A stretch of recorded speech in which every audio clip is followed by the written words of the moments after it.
ये राधा स्वामी पंथ, जय गुरुदेव पंथ, सत्ता सौदा सिरसा वाले का पंथ, या और भी किससे तो बात कर लो, सब ये कहते हैं परमात्मा निराकार है। चाहे कोई राम कृष्ण का पुजारी है और विष्णु जी की मूर्ति रखे, हम भी ऐसे ही करते थे। फिर पूछते थे कि भी भगवान कैसा है, कि परमात्मा तो निराकार है, वो तो दिखाई थोड़ा देता है, उसका तो प्रकाश प्रकाश दिखता है। फिर श्री विष्णु जी की मूर्ति किस लिए रखी, जब भगवान निराकार है तो विष्णु जी क्या है। तो हमारा ज्ञान कोई आधारित नहीं था, हमारा जो ज्ञान है ये विचलित था, निराधार था। अब जैसे गीता जी अध्याय नंबर 2 के श्लोक नंबर 53 में 53 में कहा कि अर्जुन, जिसमें तेरी बुद्धि भिन्न भिन्न प्रकार के भ्रमित करने वाले वचनों से हटकर एक परमात्म तत्व के तत्व ज्ञान पर स्थिर होगी, तब तो तू योग को प्राप्त होगा, तब तो तेरे में भगत के लक्षण आवेंगे, तू योगी बनेगा, भगत बनेगा। तो दास आपको ये भिन्न भिन्न प्रकार के भ्रमित करने वाले वचनों से हटाकर और उस एक तत्व ज्ञान पर स्थिर करना चाहता है। उसके लिए आप जी को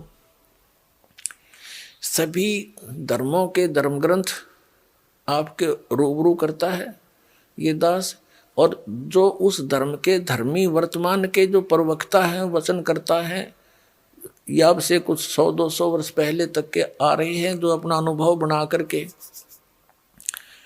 जो उन्होंने सारे जीवन में जैसा भगवान को जाना, सदग्रंथों को जाना, अपना अनुभव वो अलग से बनाकर चले गए पुस्तक, और उनके अनुयायी उनके द्वारा अनुभव की पुस्तक को ये मानकर ग्रहण किए हुए हैं कि ये सदग्रंथों से मेल खाती है, क्योंकि उन पुस्तकों में उन्हीं महापुरुषों और सदग्रंथों के नाम लिखे हैं कि उन्हीं से भी हमने ये जाना और स्वयं अनुभव भी ऐसा किया। तो दास ने उन सभी के अनुभव की पुस्तकें, उनके अनुभव के प्रवचन, जैसा कि टीवी आदि के माध्यम से, सीडी के माध्यम से, मीडिया के माध्यम से उन्होंने अपना जो प्रवचन कर रखे हैं, ज्ञान जनता में बांट रखा है, वो सारा आपके रूबरू कर दिया कि ये तो ये बताए हैं। और दास ने ऐसा अनुभव किया है, और जो वेदों से मेल खाता है, और सभी महापुरुषों को जिनको परमात्मा मिले उन्होंने जो बताया वो भी दास का मेल खाता, इनका नहीं खाता। तो इससे उनको रिजेक्ट कर दो, तो उस गलत अनुभव को, गलत ज्ञान को, शास्त्र विरुद्ध ज्ञान को त्याग कर और शास्त्र विरुद्ध साधना को त्याग कर शास्त्र अनुकूल साधना ग्रहण करो। ये सारा कुछ प्रयत्न करके निष्कर्ष यही निकालता है दास कि आप उन सभी को त्याग कर, जो आपकी दिशा ठीक नहीं थी, वो शास्त्र ठीक नहीं थे, उनके अनुभव ठीक नहीं थे, वो संत अनुभवहीन थे, उनको परमात्मा प्राप्ति हुई नहीं, जिनको तुम परम धनी मानकर, महर्षि मानकर, आचार्य मानकर, शंकराचार्य मानकर उनके चिपके हुए हो, उनके पास यथार्थ आध्यात्मिक मार्ग नहीं है, आपका जीवन नाश हो रहा है। और ये प्रमाण प्रूफ देख लो। और इतना कुछ देख कर भी जो नहीं मानता है, उसके लिए परमात्मा कहते हैं वो चातुर प्राणी तो चोर हैं, जो अटपट करके दुनिया ने पीछे लगाए बैठे हैं।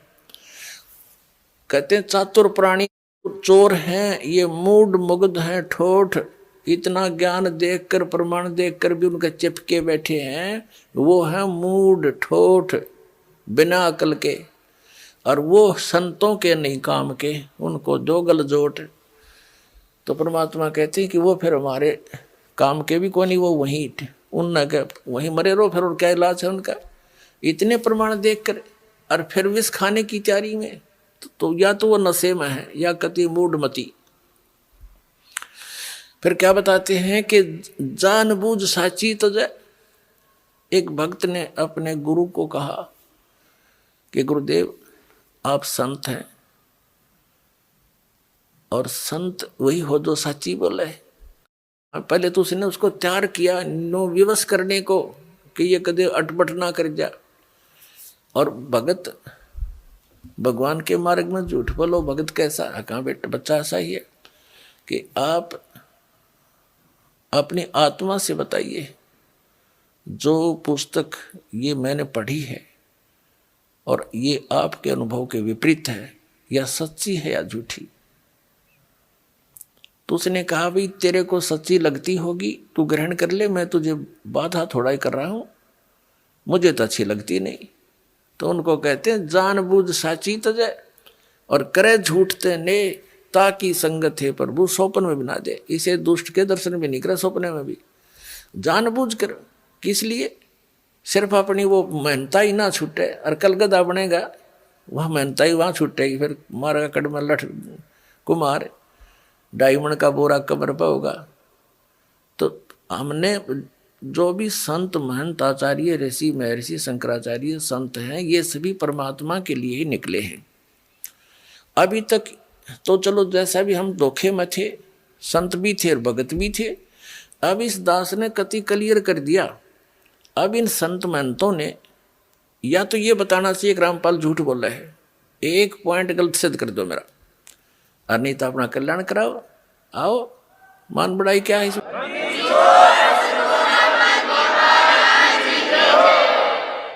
अब जैसे एक डॉक्टर है और डॉक्टर के पास औषधि की खोज होगी, आपका वो रोग है, उसमें मान बढ़ाई की है। डॉक्टर का काम तो दवाई देना, मरीज का काम लेना और खाना। उसमें के कौन बड़ा और कौन छोटा?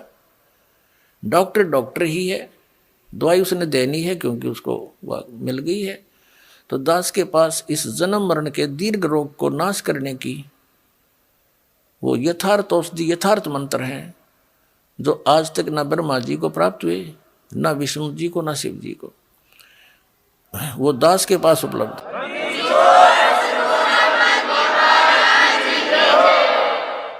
तो पुण्यात्माओं, ये जितने भी सतलोक का ठेका ले रहे थे इस पंथ, इनको कुछ भी ज्ञान नहीं था।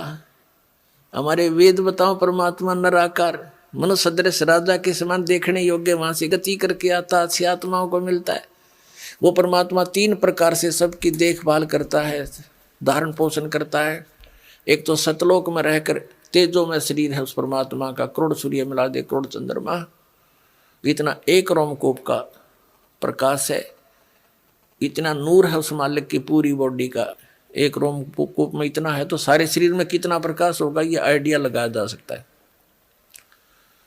और दूसरी सतीथि में वो आते हैं, प्रत्येक युग में एक शिशु रूप धारण करते हैं, और कमल के फूल पर कोई रेत नहीं होता, गारा चिपकी नहीं होती, इसके स्वच्छ होता है, और उस पर शिशु रूप धारण करके, एक बालक का रूप धारण करके, नवजात शिशु का, उस पर विराजमान हो जाते हैं।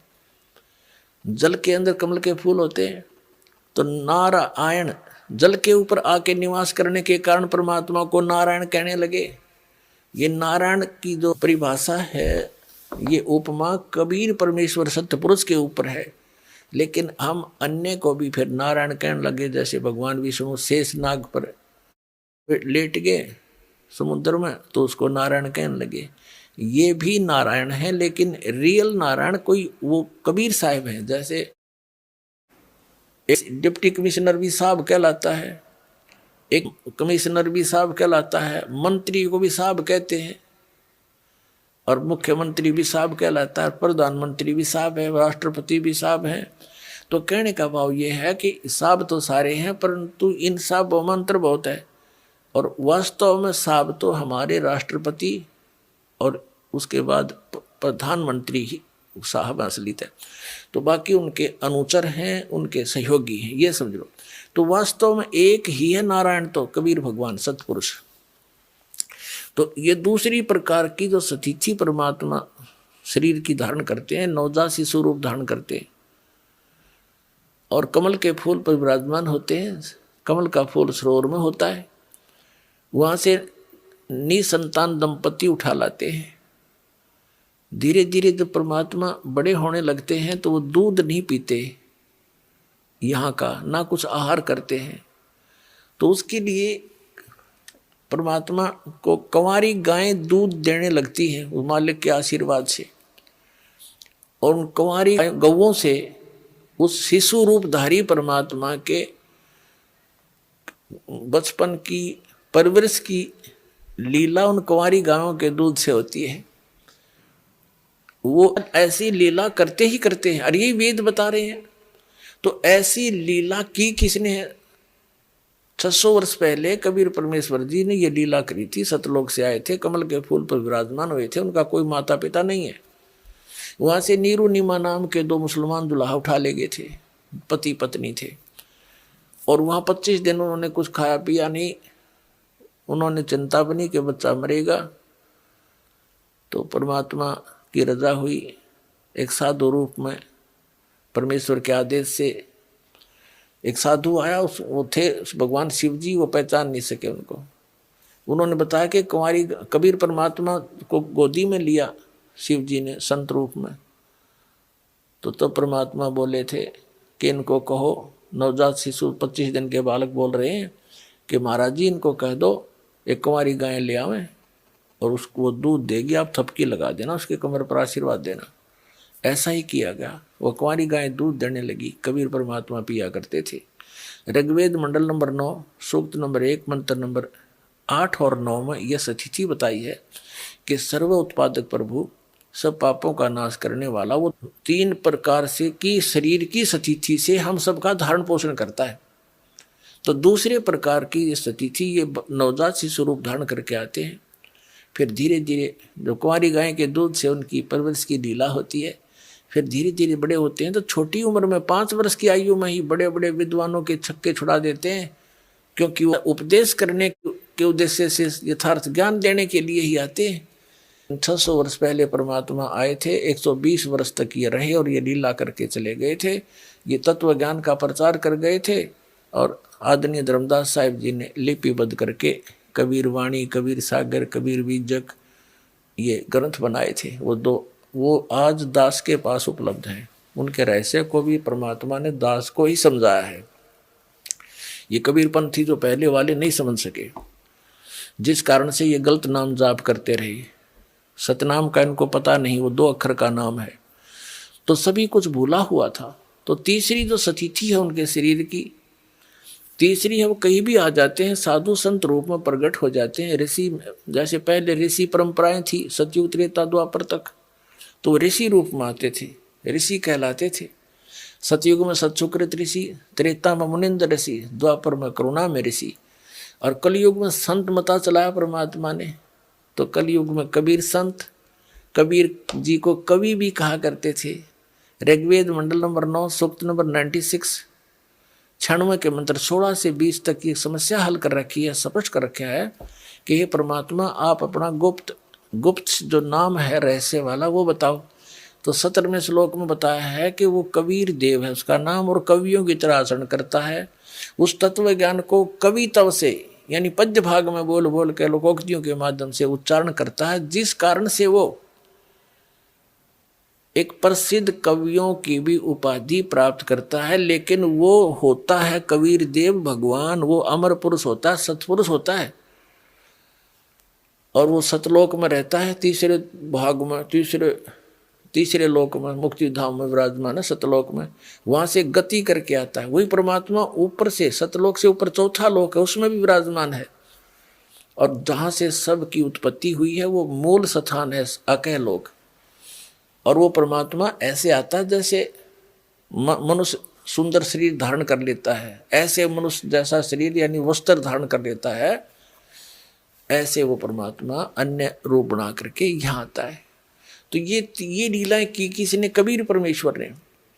तो अब जैसे कलयुग के अंदर उस एक महात्मा रूप बनाकर, संत रूप बनाकर आए जिंदा महात्मा का, तो किन किन को मिले? आदरणीय धर्मदास साहिब जी को मथुरा में जिंदा रूप में, जिंदा वेश में, साधु के वेश में। आदरणीय मुलुकदास साहिब जी को, आदरणीय नानक साहिब जी को बेई नदी में जिंदा महात्मा के रूप में मिले, बेई नदी पर, और उनको गुप्त करके दरिया में डुबोने का बहाना करके और सचखंड लेकर गए।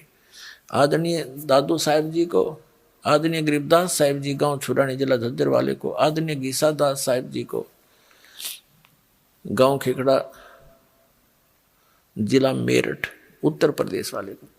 तो ये जो लीलाएं वेद सदग्रंथ बताते हैं, वो लीला किसने की? कबीर देव ने। कबीर साहब जो काशी के अंदर धाणक जुल्हा रूप में रहे थे, जब वेद जिसका गुण गावे, आंखों देखा संत बतावे, वह लीला करी किसने? कबीर साहब ने तो हुई इज गॉड। कबीर दुल्हा धानक कबीर इज गॉड, वो कबीर परमात्मा है।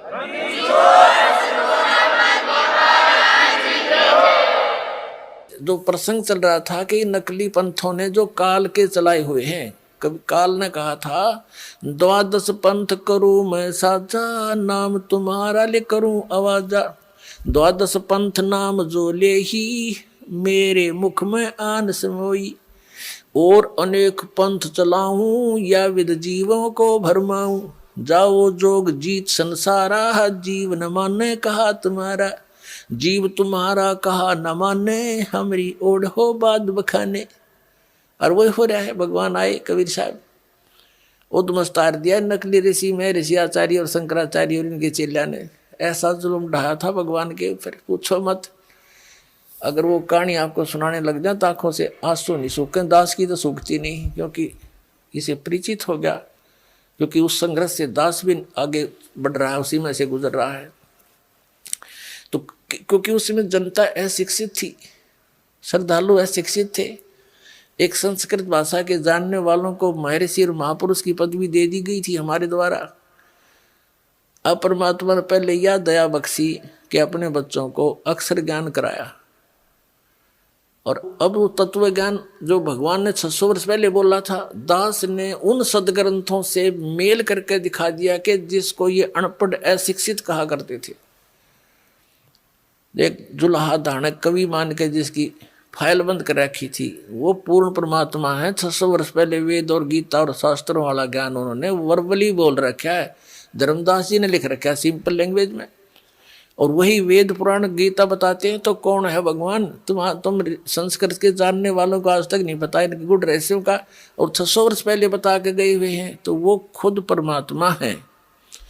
ये इस चीज से भी प्रमाणित होता है। काल ने कहा था या विद जीवों को भरमाऊं, जो परमेश्वर ने कहा था कि काल जब 5500 वर्ष बीत जाएंगे कलयुग, तब मैं तेरे साथ मिलाऊंगा दोबारा आकर के। अभी तो मैं कुछ कहता नहीं, इतना कर ले तार ले, उद्मस्त ने जो तारना है। परमात्मा को पता था कि सतयुग त्रेता द्वापर में ये प्राणी दुखी ना होते, और जब तक ये दुखी नहीं हो लेता, इसके हर तरह से संसारिक जो सारे हैं वो समाप्त नहीं हो जाते, तब तक ये भगवान को मान नहीं सकता। अब जैसे सतयुग के अंदर पुण्यकर्मी प्राणी जन्म लेते हैं, 1,00,000 वर्ष की आयु होती है मनुष्य की, और सब हरे भरे सब फलदार वृक्ष लदपद रहते हैं, सभी झाड़ी झंखाड़ भी फलों से। और जो पुण्यकर्मी प्राणी है वो भक्ति से ही तो पुण्यकर्मी बने हैं, साधनाओं से। तो इस जन्म में जैसी भी वो साधना कर रहे होते हैं, वो उसको सुख तो होता है पूर्व जन्म के प्रारब्ध के कर्मों से, और वो सोच रहा है कि मैं जो साधना कर रहा हूँ इससे मुझे लाभ हो रहा है। तो इसलिए परमात्मा की सत भक्ति को 3 युगों में जीवों ने मान्या नहीं। अब कलयुग में हम कति भक्त उस पुण्यहीन हो लिए, जिस कारण से इस काल के द्वारा बताएगी, इनके एजेंटों द्वारा बताएगी साधनाएं, उन संतों द्वारा बताएगी, भगवान की भक्ति से हमें कोई लाभ होना नहीं था, क्योंकि वो तो शास्त्र विधि को त्याग के मनमाना आचरण है। श्रीमद् भगवत गीता अध्याय नंबर 16 के श्लोक 23 और 24 में कहा कि अर्जुन जो शास्त्र विधि को त्याग कर मनमाना आचरण करते हैं, उनको ना तो कोई सुख होता, ना उनकी गति होती है, और ना कोई सिद्धि प्राप्त होती है, यूजलेस। तो जिस कारण से उनके द्वारा बताई गई साधनाओं को करते करते भी बुरा हाल है इन प्राणियों का, तो फिर इन्होंने धनी बनने के लिए तो रिश्वत, मिलावट, चोरी ये अपना लिए, और टेंशन बुलाने के लिए गुट्टी सूटी लानी शुरू कर दी। ये कोई तरीका है? अब जो भगवान से हम इच्छा करते हैं, भगवान हमें सब कुछ दे सकता है, तो वो देने वाला भगवान का ज्ञान नहीं, कौन सा परमात्मा जो सब कुछ दे सकता है और सब दुखों का निवारण भी कर सकता है, उसकी तो हमारे को झलक भी नहीं लागण दी न ज्ञानियों ने। तो उसने स्वयं आकर ही अपनी जानकारी देनी पड़ती है। आप पे आरती, आप पे साजे, आप पे किंगर, आप पे बाजे, आप पे ताल झांझ झनकारा, आपने से आप देखे नारा, कह कबीर ऐसी आरती गाऊं, आप मध्य आप सुनाऊं।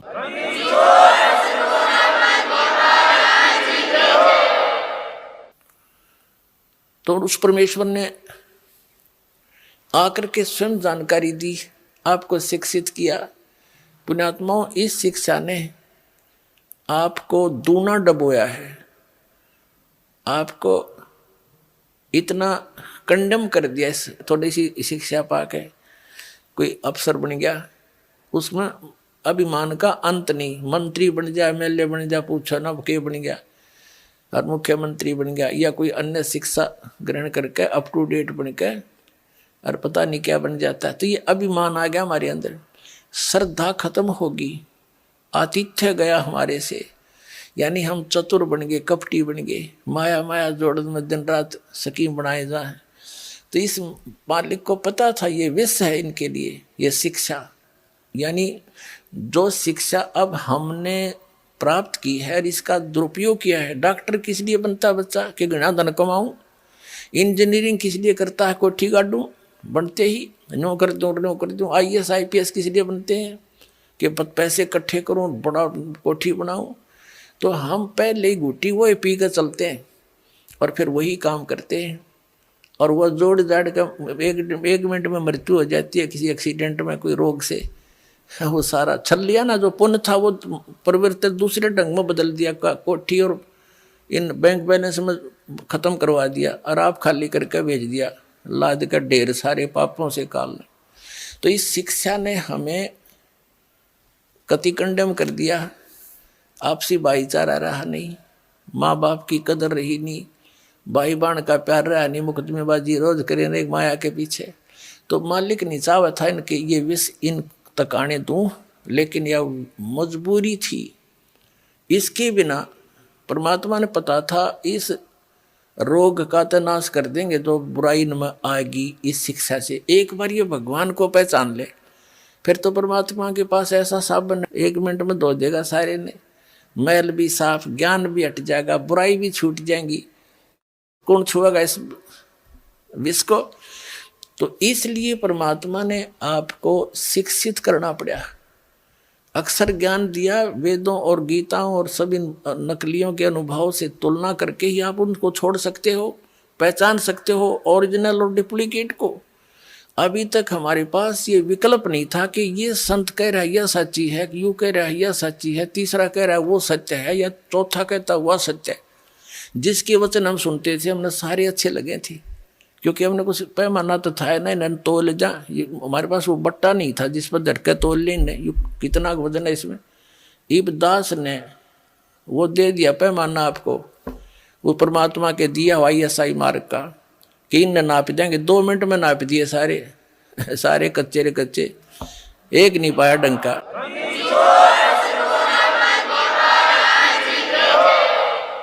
तो विश्व के वर्तमान के कोई भी संत शास्त्र अनुकूल साधक नहीं है, ना उनके अनुयायी है। तो दास की प्रार्थना यही है कि वो संत भी इस बात पर विचार करें, इसको मान बढ़ाई ना अड़ावें, अपना जीवन नाश ना करें।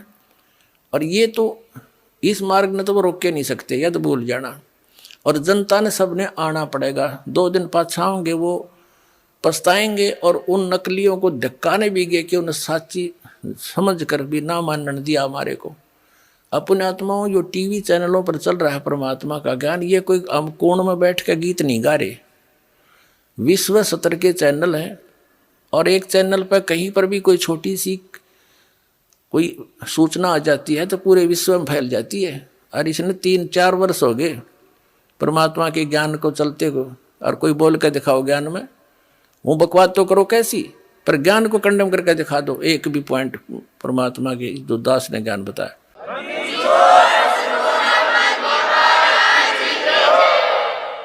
तो इससे सिद्ध है कि वो बुद्धिमान व्यक्ति है, संत कोई बालक नहीं है। उन सब ने देख लिया है। अरीब तो वो यहाँ रुके हुए हैं कि निम बन दे जितने निम्ब है। एक पंडित जी था, काशी विद्यापीठ पर टिकाया वो ब्राह्मण। एक राजा ने कोई हवन कराना था, अनुष्ठान कराना था, उसका न्योता दिया। उसको रोजाना 1 रुपया दान दक्षिणा दे देते, वो पाठ करने लग गया। 1 महीने का कराना था।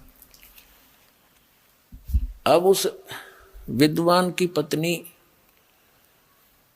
अपना, क्योंकि पैसा मिलन लगने के बाद युग काल फिर अलग से रंग दिखाता है। वह बढ़िया तो कपड़े पहने और गले में अपने बढ़िया जेवरात आभूषण बनवा लिए, तो पानी लेने के लिए, जल लेने के लिए कुएं पे इकट्ठी होया करती बहनें। तो ब्राह्मणों के कुएं अलग होते थे, अन्य जाति वालों के अलग अलग हुआ करते थे। तो सब ब्राह्मणी इकट्ठी होती तो वो पूछती कि ये नए नए आभूषण तू कैसे खरीद रही है। उसने बताया कि मेरा पति राजा के यहाँ कथा करने जाता है, मंत्र जाप करता, अनुष्ठान करता है, और राजा प्रतिदिन 1 चांदी का रुपया दक्षिणा देता है। तो उससे वार्ता हुई थी जिस बहन से, ब्राह्मणी से, उसने अपने पति के कान ठे कि आप यहाँ पड़े रहते हो, वो फलानी का घरवाला वहाँ जाता है और पाठ करता है, 1 रुपया डेली दक्षिणा देते हैं, और भी पंडितों की आवश्यकता है। वो कह रही थी आप भी चले जाओ। तो पंडित जी कहने लगा मैं तो ऐसा देसी सा पंडित हूँ, और वो पढ़कार काशी विद्यापीठ, उसके बराबर में मेरी दुकान चलेगी नहीं। वह उसका सिर होगी, तू तो ऐसे बहाने में लाया करे हैं, तू धक्के खानता अंडे और जाते अच्छा माल मिला जाता नहीं।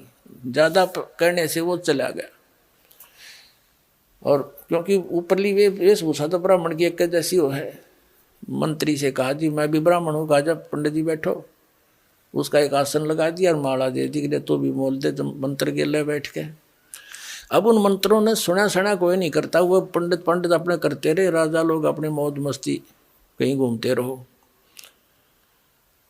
अब वो तो बोला अपने संस्कृत के श्लोक, उन्हें तो याद थे, जो पहले वाला विद्वान पुरुष था। दूसरा था अनपढ़ मेरे जैसा, वो तो बोला मंत्र जैसे भूर भव स्वय, वो नो को जो यू को है, जो यू को है, जो यू को है। अपना उसने भी 1 असरफी मिल गई सामने और 1 रुपया। मन में क्या, जो यूं को है, जो यूं को है।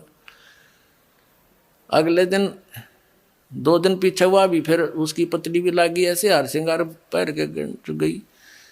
वो तीसरी को पता लगा, उसने अपने पति को श्रृंगारा। उसने भी यही प्रार्थना की कि वो तो विद्वान है, दूसरा भी मेरे से कुछ ज़्यादा ही जानता है, पर मेरी बात बने नहीं। ज़्यादा कहने से वो भी चला गया। अब वो जो विद्वान था वो तो अपने बोल ही रहा था, उसने उधर ध्यान नहीं उनका, ये क्या बोलना, ठीक है ब्राह्मणों के बोलते रहेंगे अपने मंत्र। तो तीसरा पहुंचा, उसका भी आसन लगा दिया।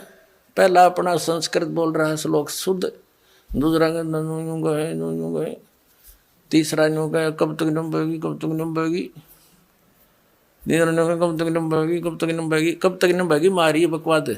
तो उसको भी शाम को 1 रुपया मिल गया। उसकी पत्नी ने फिर ऐसे ही अपना रूप बदला। तो चौथे से भी फिर ऐसी ही बात हुई, चौथा भी शंकर का चला गया, उसका भी लगा दिया वहां पर आसन।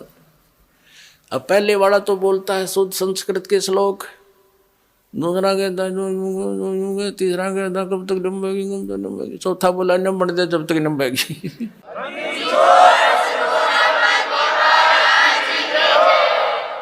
तब ये संत न्यो देख रहे हैं नंबर दे जब तक नंबेगी, पर यह भी नंबर को ना, ये भी तुमने ऑनलाइन रखूंगा जब तक, या तो सारी जनता नहीं जाग लेगी, या तुम खुद नहीं कह दोगे हमारी गाड़ी खराब होली।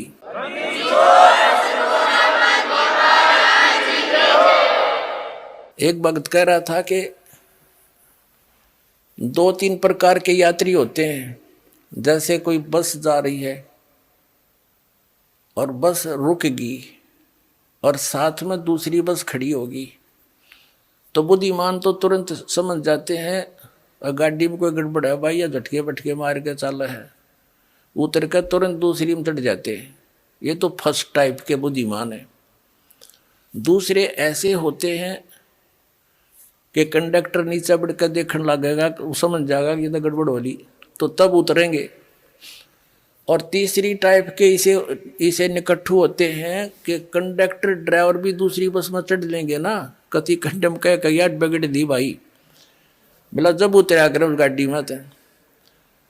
तो ऐसे जो बुद्धिमान व्यक्ति हैं दास के संकेत को समझकर छोड़ कर आ जाओगे उनकी खराब गाड़ियों को, जिसमें वो सफ़र करना चाह रहे हो, पंचर हो ही खड़ी, उनके टायर ने ट्यूब कुछ भी को ना, यानी कोई आधार ही नहीं है उनका गाड़ी का चलने का। राम नाम की गाड़ी जो बनाई बैठे हैं वो शास्त्र विरुद्ध साधक।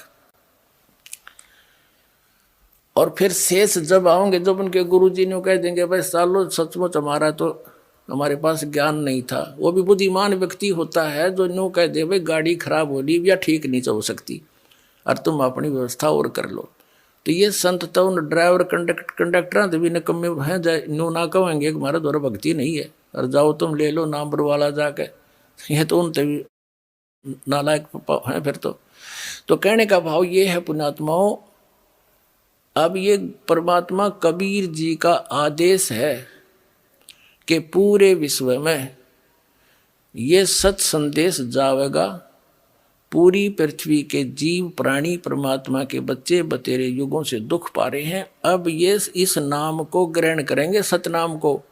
न इसकी छींट भी ना लगने दी थी परमात्मा ने, अरे डंडोरा पिटवा दिया, अब बखेर रखा आपके ऊपर, वर्षा करवा दी सच्चे ज्ञान की, और सतनाम चौथे महीने मिल जाता है, और सार नाम भी अब आपको मिला प्राप्त हो रहा है, जिसको आज तक ये ऋषि महर्षि समझ भी नहीं सके।